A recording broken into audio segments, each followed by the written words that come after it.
사실 이 5가지 수행은 본 수행에 들어가기 위한 토대를 다지는 겁니다. 본 수행에 들어가면 사마타와 위파사나 수행을 합니다. 흔히 사마타 수행은 어떤 하나의 좀 변하지 않는 하나의 대상에 마음을 두는 겁니다. 그래서 보통은 아침에 떠오르는 해를 보거나 보름달을 보거나 해서 아주 둥근 밝게 빛나는 해와 달을 보고서 마음에 각인이 되어서 눈을 감아도 밝은 달이 또는 빛나는 해가 보이도록 오직 하나의 대상에 마음을 온전히 몰입을 하는, 자꾸 딴 생각으로 흘러갈 수 있지만 다시금 하나의 대상에 마음을 몰아가지고 하나의 대상에 온전히 마음이 몰입되도록 하는 수행을 하는 겁니다. 보통 사마타 수행을 하면 좀 신통이 생기는 경우가 있어요. 또는 신통이 나타나기 전에도 하나의 대상에 마음을 온전히 훅 몰입을 하거나, 또는 사마타는 일체 모든 의도 작업을 그쳐서 마음을 그냥 훅 쉬는, 평사에 늘 마음이 들뜨거나 뭔가 애쓰는 마음이 있던 사람이 한번 모든 애씀이 훅 그쳐버린, 그래서 아주 마음이 요동함이 없는 고요한 상태가 되도록 하는 식의 수행을 하기도 합니다. 이렇게 일체 모든 행위를 그침으로 들어가거나, 아니면 하나의 대상에 온전히 마음이 모여서 오직 한 대상에만 마음이 몰입되는 상태를 만들거나 하는 수행을 하는 겁니다. 이럴 경우에 보통 좀 경계가 많이 나타나요. 아까 말한 그 심을 할 경우에 그냥 온전히 마음을 훅 쉬거나, 또는 주력을 통해 가지고 하나의 대상의 주력을 끊임없이 하다가 주력을 끝나고서 잠깐 훅 쉬었을 때, 주력을 한 30분간 또는 2시간 주력을 하거나 온전히 사마타 수행을 하고 나서 잠깐 훅 쉬었을 때, 여러 가지 비슷한 유형의 경험을 하는 게, 가만 앉아 있는데 갑자기 내 몸이 막 집채처럼 나아가서 정말 산처럼 엄청나게 내 몸이 커지는 듯한 느낌을 겪거나, 또는 내가 이렇게 앉아 있는데 재미나게 내 몸이 돌아서 있거나, 또는 내가 앉아 있는 모습을 내가 위에서 보고 있거나, 또는 주변 상황이 갑자기 텅 빈 진공 상태처럼 모든 물건이 다 사라지고 텅 빈 공간처럼 되거나, 또는 점차 텅 빈 공간에서 갑자기 환하게 밝아지더니 나중에는 온 사방이 전체가 백열등처럼 환하게 빛나거나, 또 게다가 이 빛의 정도도 처음에는 이렇게 밝지 않다가 더욱더 마음이 좀 쉬어지고 집중하는 힘이 길어지면 길어질수록 그 밝음이 더 밝아져가지고 정말 환한 빛으로 가득을 하거나 하는 등등의 경계를 보기도 합니다. 근데 초심자들은 그런 경계가 뭔가 신기하고 재미나니까, 또 뭔가 모를 고요한 편안한 한가수만 되니까 또다시 그런 경계를 조금 체험하고 싶은 마음이 발동이 되어서 내가 이렇게 하니까 되더라고 하면 이 망상이 돌아가가지고 의도함이 되어보면 그런 경계는 안 나타나고 차기하는 마음 때문에 몸이 더 경직돼가지고 병이 나는 쪽으로 갈 수도 있습니다. 또는 아까 말한 사마타 수행을 통해서 마음이 하나의 대상에 집중이 되는, 평소에 우리는 마음은 온갖 눈과 귀와 생각으로 온갖 마음이 산란하게 흩어져 있는데, 이렇게 마음이 하나의 대상이 몰입이 될 경우에 일종의 오신통이라고 하는 신통이 발현되는 경우가 있어요.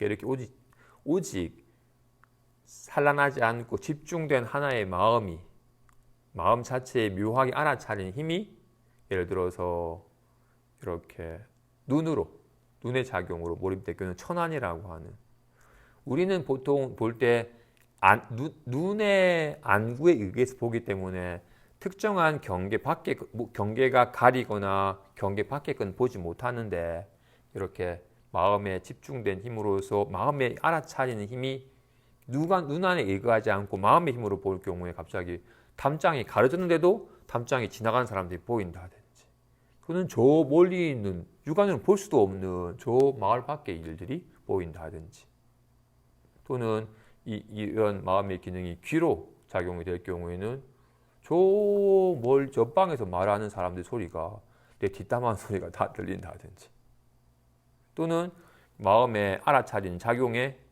마음이 늘 온갖 자신이 불안한지 기쁜지를 알아차리는 것처럼 마음의 작용을 알아차리는 작용이 내 마음의 작용을 알아차리는 게 아니라 확대돼 가지고 저 사람의 마음의 작용도 저 사람이 불안한지 무슨 생각하는지를 알아차리는 타진통이 된다든지, 마음은 이렇게 시방의 삶새 통한지라 자신의 과거 했던 모든 일들이 떠오르기도 하고, 또는 자신의 앞에 벌어질 일들이 보이기도 하고, 타인의 일도 지난 일이 뭘 했는지 알아차린 일이 벌어진다든지, 또는 신쪽에서 몸이 좀 평소랑 인간의 한계를 넘는 신체적인 기능이 벌어진다든지, 큰 높은 담장을 뛰어오르거나 아니면 작은 종이 짱 위를 걷거나 심지어 물을 위를 걷거나 하는 등등의 신통 변화의 모습을 보이는 경우도 있대. 근데 일단 사마타를 통해서는 오신통은 이루어지는데, 가장 수승한 신통이라고 하는 누진통은 모든 번뇌가 다한, 모든 번뇌가 공하여 실체가 없어서 어떤 번뇌도 번뇌가 안 되는 누진의 신통은 얻지 못해. 그래서 이 누진이 안 되는 오신통은 도리어 장애가 될 수 있어. 안 듣고 싶은 얘기도 들리고 안 보고 싶은 것도 보이고 알고 싶지 않은 일도 알아지니까 더 마음이 번뇌가 들어 그걸 산란해질 수도 있어. 아무튼 또는 사마타 수행은 이렇게 마음을 온전히 고요히 쉬는 작업을, 일체 모든 의도를 그쳐서 쉬거나 또는 하나의 대상에, 변하지 않는 하나의 대상에 마음을 둬가지고 온전히 집중된 마음을 기르는 수행을 하는 겁니다.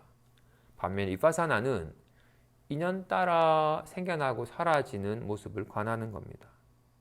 들어오고 나감, 생겨나고 사라짐, 일어나고 그침이라고 하는, 그것이 들숨, 날숨이든 위파사나도 아까 말한 마하시 계열의 위파사나랑 셰오민 계열 위파사나가 달라요. 마하시 같은 경우는 초심자들을 위해서 아까 말한 코끝이나 아랫배에 어떤 대상의 마음을 두고서 그 대상이 일어나고 사라짐을 관하는 거예요. 반면에 셰오미는 어떤 의도도 두지 않고 그냥 인연 따라 바람이 불어서 느껴지는 느낌이라면 시원함을 느낀다든지, 소리가 나면 소리가 들림이라든지, 인연 따라 어떤 의도도 두지 않고 인연이 되어서 일어나고 사라지는 낱낱 일들을 알아차리는 것으로서 수행을 삼아요. 장단점이 있어요.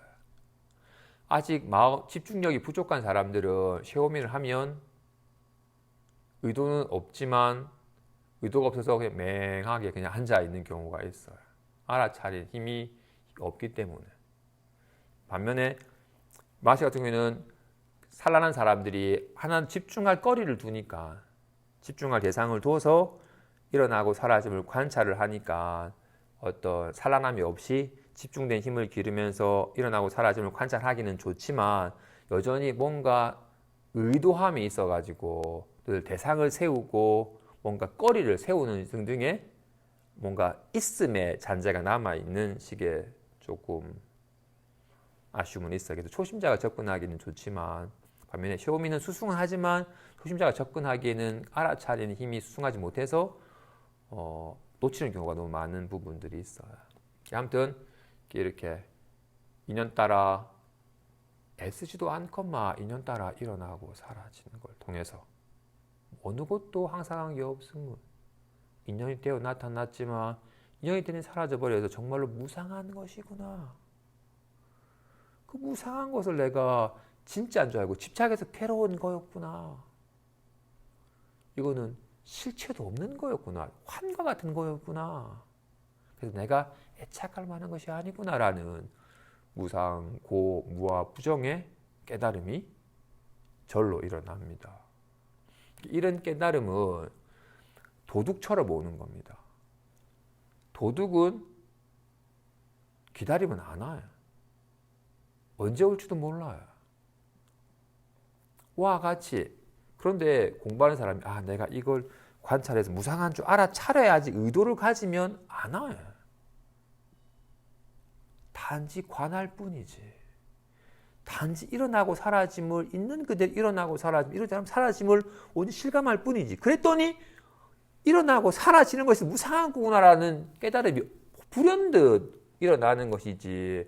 내가 무상한 줄 알아차려야지 하면 안 와요. 무상고 무아부자는 잊어야 돼. 단지 일어나고 사라짐을, 생겨나고 모였다 흩어짐을 오직 관할 뿐인데 불현듯 무상고 무부장하지 온몸으로 통찰하게 와닿는 때가 있습니다. 이 뭔가 알미 앞서면 안 돼요. 그냥 온전히 깨어서 일어나고 사라짐을 관할 뿐이에요. 모든 것은 인연 따라 나타나듯 사라지는 것이니 무엇도 실체가 없구나. 진짜 환과 같이 나타나는 거구나라는 깨달음이 일어나게 됩니다. 그래서 사마토로는 깨달음이 일어나기가 어려워요. 알아차림이 없이 그냥 집중된 힘이나 쉼만 있기 때문에 무상고 무아부장의 통찰의 자각이 안 일어나요. 물론 사마타마로 된다는 경우도 있지만 대부분의 근기에서는 그런 경우는 드물어요. 알아차리는 통찰의 지혜가 있어야 돼요. 그래서 이런 5가지 보호 수행은 이렇게 사마타와 이파사나 수행을 위한 토대를 다지는 겁니다. 아까 말한 욕종이 들끓거나 막 진심이 많아가지고 한 사람들은 사마타도 안 되고 이파사나도 안 되니까 자신의 먼저 업을 정화시키기 위해서 이런 수행을 하는 겁니다. 그래서 수행을 하면 자신의 업이 드러나요. 흔히 마장이라고 하는, 기도를 하다가 갑자기 기도 평상시에 안 그런데 뭔가 기도를 하면 갑자기 누가 날 뒤에서 후려칠 것 같은, 뭐 갑자기 막 튀어나올 것 같은 느끼는 사람이라면 자신의 마음속에 뭔가 모를 어두운 불안한 씨앗이 있기 때문에 드러나는 거예요. 어떤 이는 평소에는 아무렇지 못 느끼다가 앉으면 갑자기 외로움이 확 밀려와요. 세상과 단절되는 건 아닌가? 내면에 있던 외로움의 씨앗이 그렇게 훅 자신 업이 발현이 되는 거예요. 대부분의 사람들은 그런 업이 발동이 되면 업의 감정과 생각이 휩싸여가지고 마음을 빼앗겨서 공부가 안 깊어져요. 그러면 또 공부가 흐지부지 돼버리면 이건 사라져버려요. 그러다가 또 수행을 하면 어느 정도 경계만 되면 꼭 그런 경계에 그런 업이 발동이 돼요.